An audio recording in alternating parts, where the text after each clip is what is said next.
This is New York.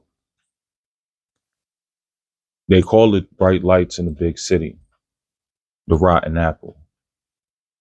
We call it home.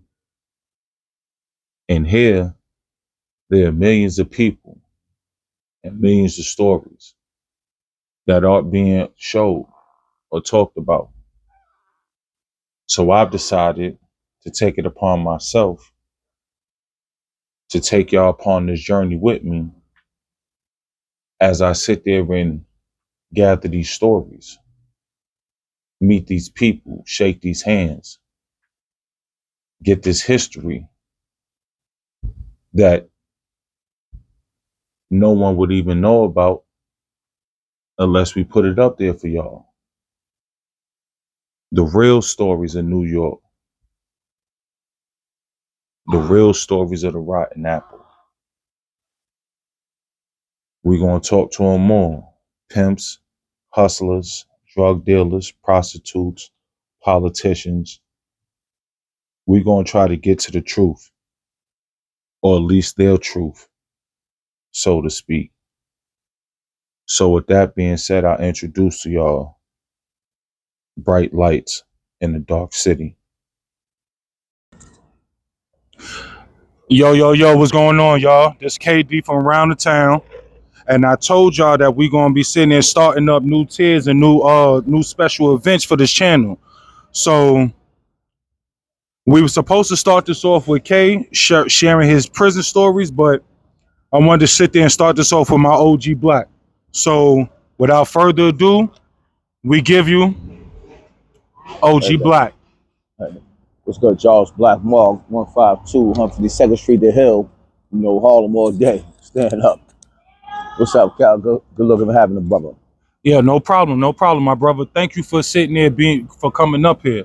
Now, before we sit there and get really in depth into what we here for, I want you to sit there and give the viewers a brief education on who Black is and where he come from. All right. Speak loud. You know, this your boy Black here, from right here on 152nd Street, Sam Broadway on the Hill.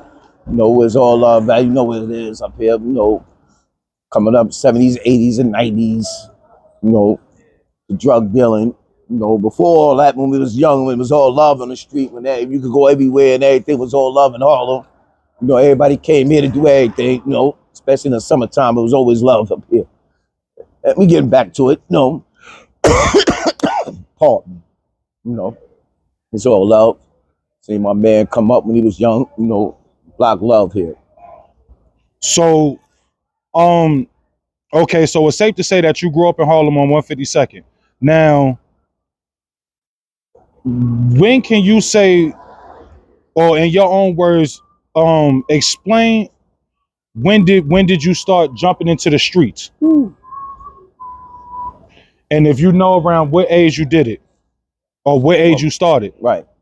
For me, I had to be around, I'm saying King in high school, and King, okay, like 17, you know, because that was the game. That's what we saw. That's what, you know, when you coming up, you fucked up your whole life little. We ain't idolize these basketball niggas and all that on TV. We idolize the niggas we saw right here. Right. You know what I mean? The Pose, the Riches and all that, AZ and all that. You know what I mean? My man G and all that. You know. Did we little side question. Did we have any of those type of people of that stature or caliber up here on Sugar Hill around that time?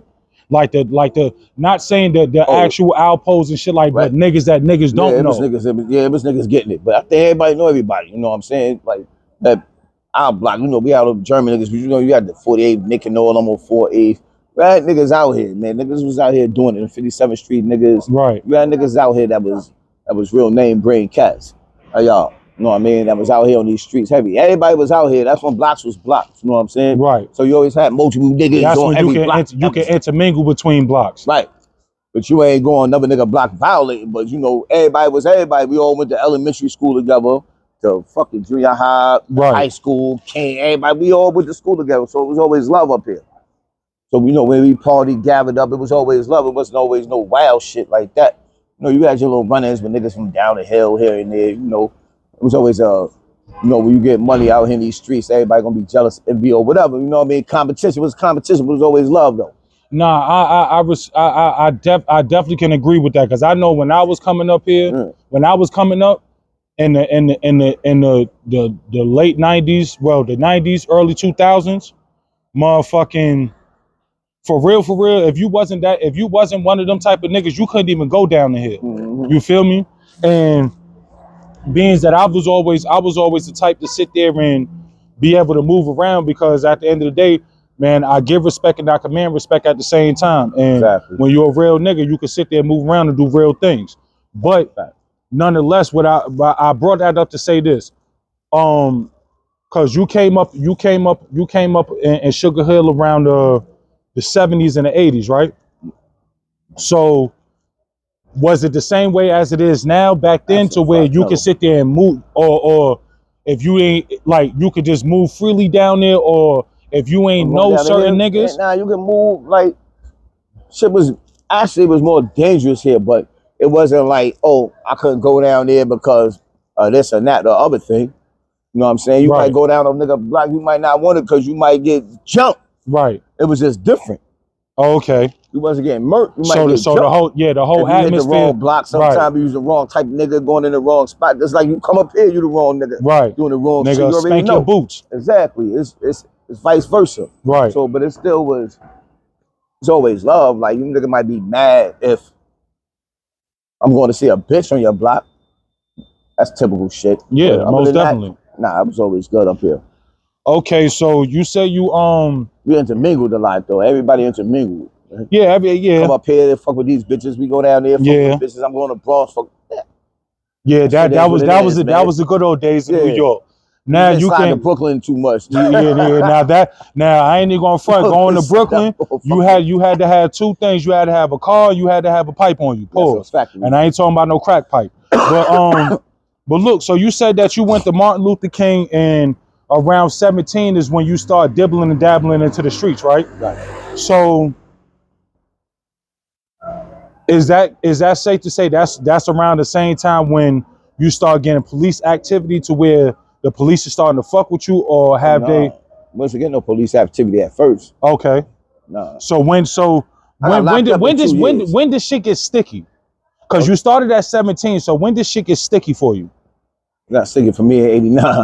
Like 88, a year later though. At 88, I got locked up at 89 the first time. I definitely got locked up at 89. You know what I'm saying? Okay, so fresh out of high school, but I did get out of high school. But so okay, how many times have you got locked up before you did your bid? Just locked up? No, before you did my first bid. So your first bid was the first time you got locked up? No, my first bid was in '93. Okay, so and that was when you was in PA. Right. Okay, so before you went to PA to do that was when you did your most time. Right. How many times did you get locked up, and between that, what was the situations? We was in the streets, man. We got locked up for every motherfucking thing, man. Stolen cars. I got caught with a 50 pack on me out here. You know what I'm saying? Back in the day, my first time I ever got locked up, I got caught with the 50 pack early in the morning. Niggas was going to school. Now, for those who don't know what a 50 pack is, can you please express to them what a 50 pack is? I had 50 pack of trays on me, crack bottles, in my jean jacket. And lunch. That was the 80s. Yeah. That nigga said tray valves. I ain't seen no bottles since 92. For real. Tray bottles. You know what I'm saying? They cook stolen cars. Bro, you know, back then you get locked up for anything, but you was going that time through the go to Central Book and get right out. You know that all that shit the fuck away. You wasn't even sweating that shit. You know what I mean? So it's safe to say from 17, let's say from 18 to when did you go out to PA and catch your bid? Even before the PA shit, I went to Baltimore first. Oh, okay. Shit. So matter of fact, this is all right. So let me okay, because I'm over speeding. Let me reverse a little bit. So 17, you start sitting there, you start diving into the streets. 50 packs on you. Yeah, I mean, y'all niggas is sitting there, y'all niggas in hoop rides and all that. So,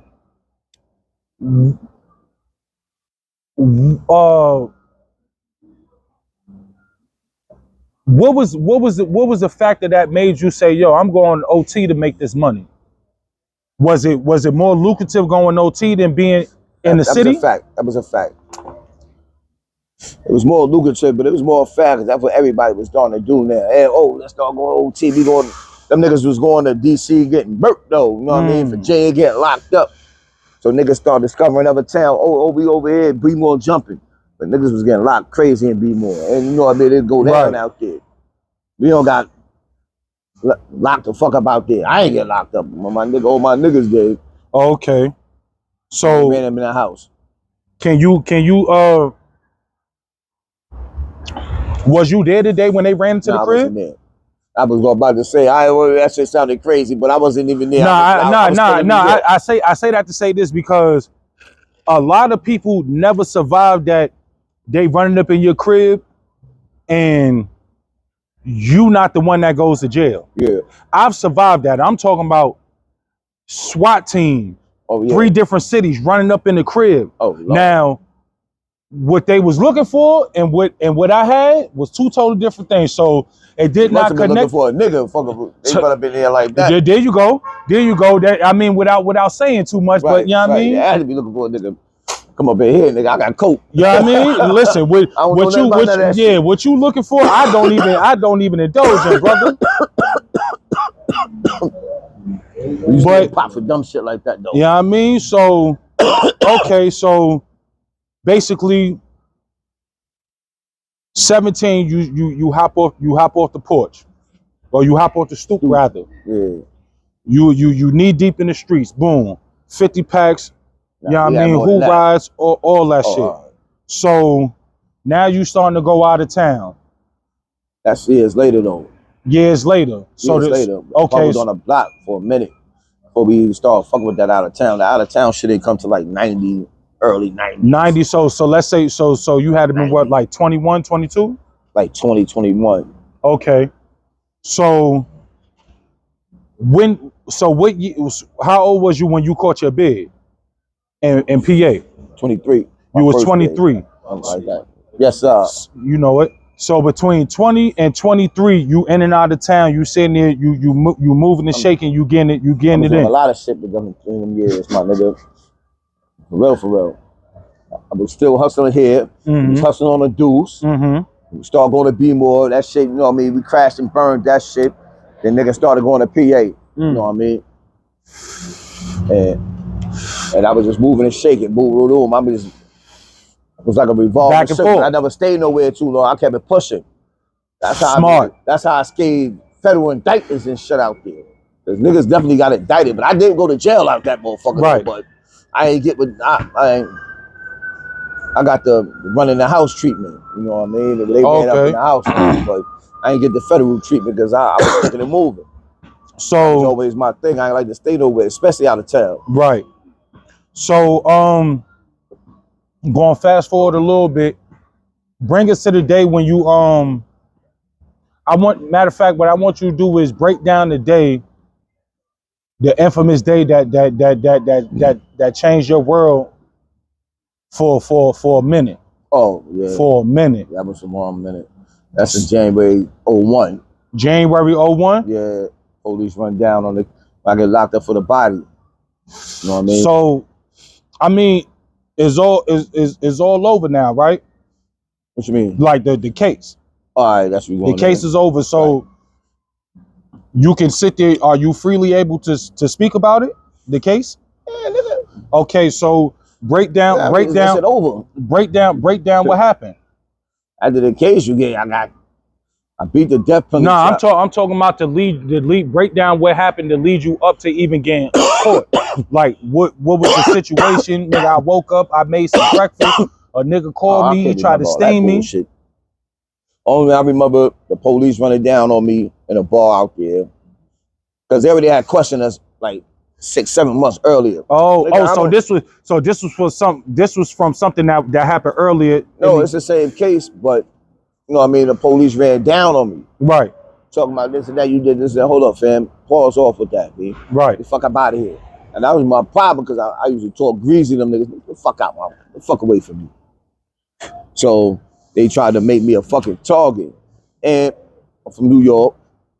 I ain't going for their bullshit. They locked me up for bullshit. I get right out. Give me a bell, I'm getting out of here. Right. You know what I'm saying? But I ended up getting a chick and all that out there, and I'm getting a family out there. That was, you know what I'm saying? That's why I went wrong. Right. So now you had to stay for a little bit longer than what you needed to. Cause I couldn't get up and go. Like I usually would get up and go. I ain't get up and go. I was still coming back and forth. All right. You know what I'm saying? I was but but you ain't bust a move like you normally would. I'm like, I ain't going back out there for 3, 4, 6 months. I ain't going back out there for 6 months. I couldn't do that shit no more. Yeah, but once they motherfucker cooked us for the body, you know what I mean? It was just, you gotta go in there and do your bit.